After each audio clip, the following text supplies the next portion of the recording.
Sidang tahunan MPR seharusnya jadi ruang sakral negara. Tapi apa yang kita lihat bukan pidato kenegaraan yang menjadi sorotan, melainkan wakil rakyat yang berjoget riang seolah sedang merayakan kemenangan lotre. Pertanyaannya sederhana, apa yang sebenarnya mereka rayakan? Apakah penderitaan rakyat yang makin berat? Seorang anggota DPR bisa membawa pulang lebih dari 70 juta per bulan.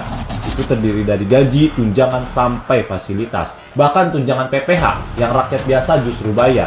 Nafa Urba mengeluh soal macet di Bintaro, padahal ia menerima tunjangan rumah 50 juta. Katanya wajar, karena banyak anggota DPR datang dari luar daerah. Rakyat pekerja dari Bekasi, Depok, hingga Tangerang rela bangun subuh, berdesakan di kereta dan menembus macet tiap hari. Bukan untuk keluhan, bukan untuk tunjangan, tapi agar gajinya yang kecil tidak dipotong karena telat. Uyah-uyah dengan enteng bilang DPR itu juga artis yang kerjanya ngonten. DPR artis, artis DPR, semua jadi hiburan. Tapi rakyat tidak butuh tontonan. Rakyat butuh legislasi yang berpihak. Kalau DPR hanya jadi panggung joget dan konten, apa bedanya dengan panggung komedi yang kita bayar lebih mahal dari pajak sendiri? Deddy Sitorus menyebut gajinya cuma 51 juta per bulan, ditambah tunjangan rumah 50 juta. Dan dia ogah dibandingkan rakyat jelata. Tetapi rakyat jelata inilah yang setiap bulan dipotong pajaknya untuk memastikan gaji DPR tetap lancar. Kalau tidak mau dibandingkan dengan rakyat, lalu sebenarnya DPR ini wakil siapa? Sahroni bahkan menyebut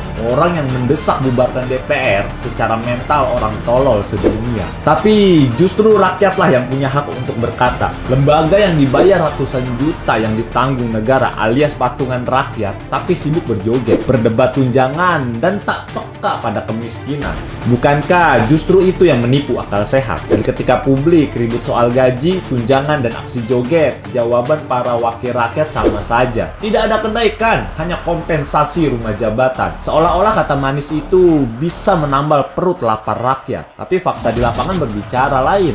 Dua bocah di Goa memunguti sisa makanan pejabat usai upacara 17 Agustus. Itulah potret nyata bangsa. Penjabat pesta dansa, rakyat pesta sisa. Mari kita balik pertanyaannya. Sebandingkah take home pay DPR yang bisa tembus 70 juta sampai 90 juta per bulan dengan kinerja mereka? Apakah wajar mereka berjoget di ruang sidang sementara rakyat berjoget dengan angka PHK, pengangguran, dan harga sembako yang melonjak? Kita sudah sampai pada titik jenuh, titik di mana rakyat menyaksikan anak-anak lapar, harga sembako naik, pengangguran menumpuk, sementara DPR berjoget di ruang sidang yang dibayar dengan uang pajak. Titik di mana kepercayaan habis, kesabaran tandas, dan seruan bubarkan DPR bukan sekedar emosi, tapi tuntutan moral.